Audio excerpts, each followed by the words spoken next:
Good day, children. Sairam. Today I will explain the poem which we recited in the last class. Poem number 14, The Brook by Alfred Tennyson. Look at this picture, children. He is the poet Alfred Tennyson who wrote this poem, The Brook. He was born in 1809 and died in 1892. He was a poet laureate, means a poet officially appointed by a government or an institution to compose poems for special events and occasions.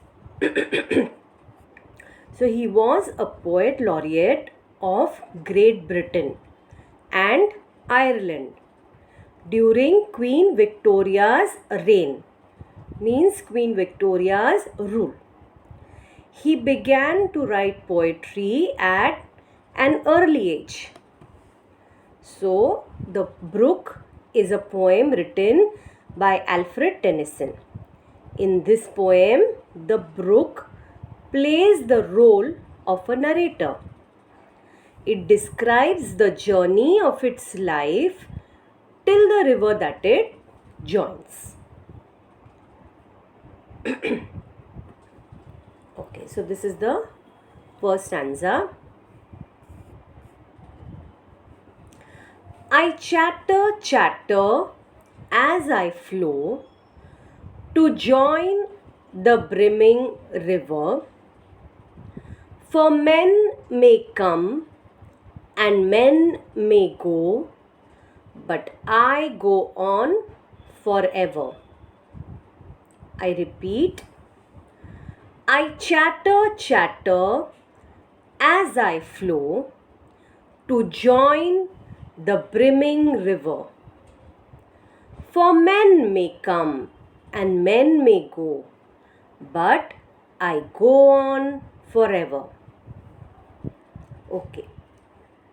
Okay, now children, as the river flows or it's on its way to join the overflowing river, as the brook flows on its way to join the overflowing river, it makes a continuous sound. Okay, the sound is like that of people talking. Hence the line chatter as I flow. Further it says that men may come and men may go, but I go on forever. Means people take birth, come in the world and then die, but the brook never dies. It means that humans are mortal. Mortal means that cannot live forever. But the brook is eternal. Eternal means endless. It will go on forever. Okay, now the second stanza.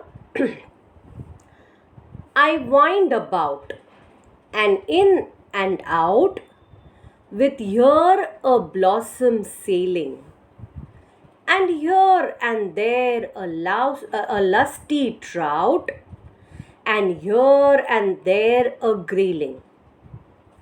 I repeat, I wind about and in and out with here a blossom sailing, and here and there a lusty trout, and here and there a grayling.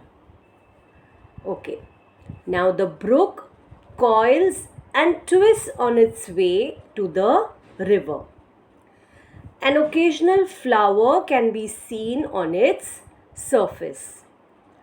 The floating blossom appears to be sailing on the brook. The brook is also home to freshwater fish such as trout and grayling. The trout is a vigorous and energetic fish. The poet calls it lusty.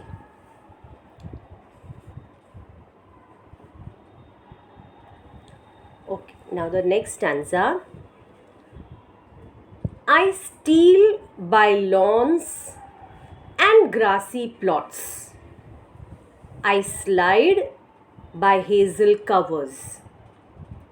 I move the sweet forget-me-nots that grow for happy lovers.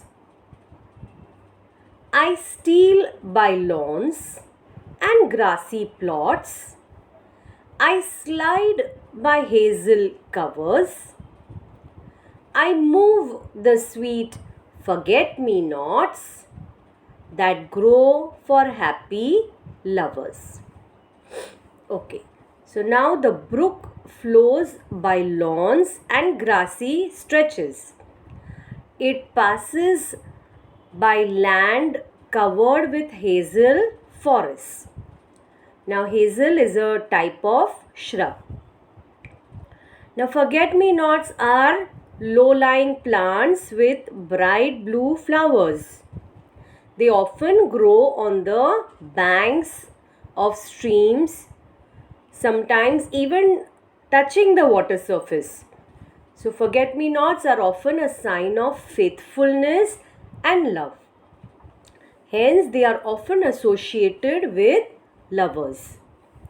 So as the brook flows, it gently moves the flowers that touch the water.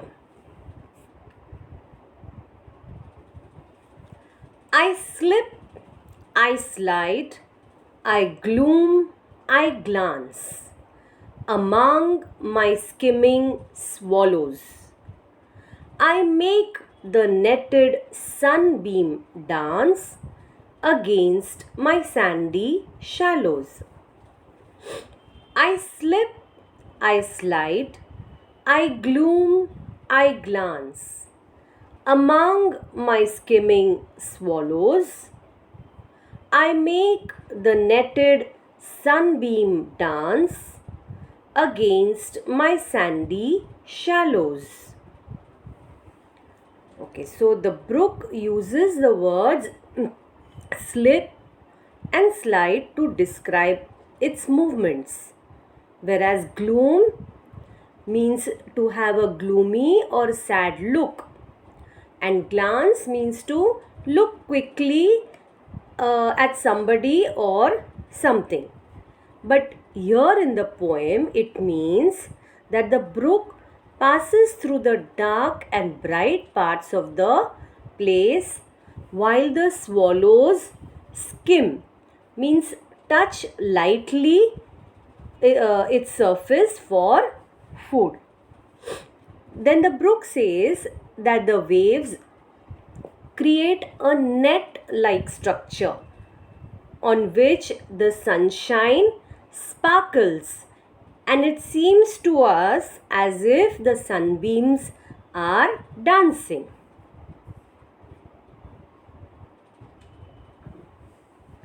I murmur under moon and stars in brambly wildernesses. I linger by my shingly bars. I loiter round my cresses. I repeat, I murmur under moon and stars in brambly wildernesses. I linger by my shingly bars. I loiter round my cresses.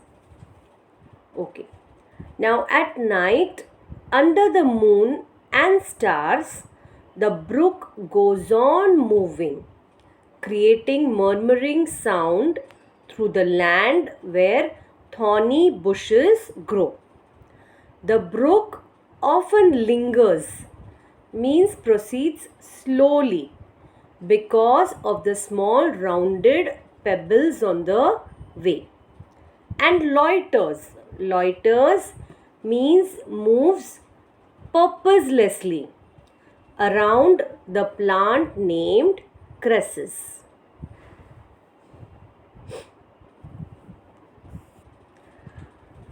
And out again I curve and flow to join the brimming river.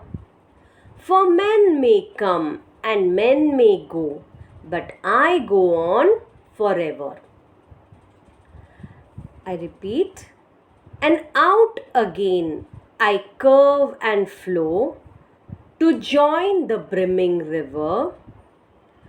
For men may come and men may go, but I go on forever.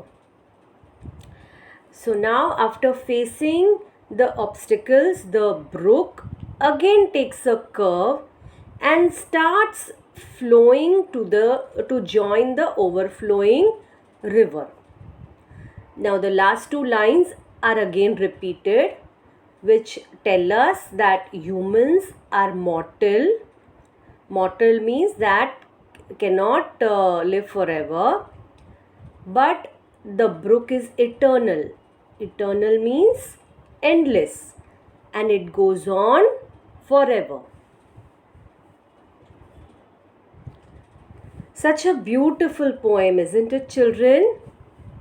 What is the message that we get from this poem?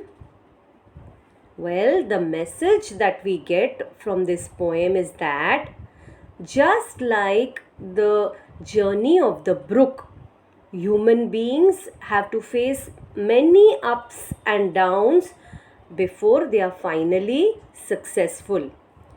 And one should not give up. One should overcome difficulties and keep moving happily till you achieve your goals. That's all for today, children. See you in the next class. Thank you.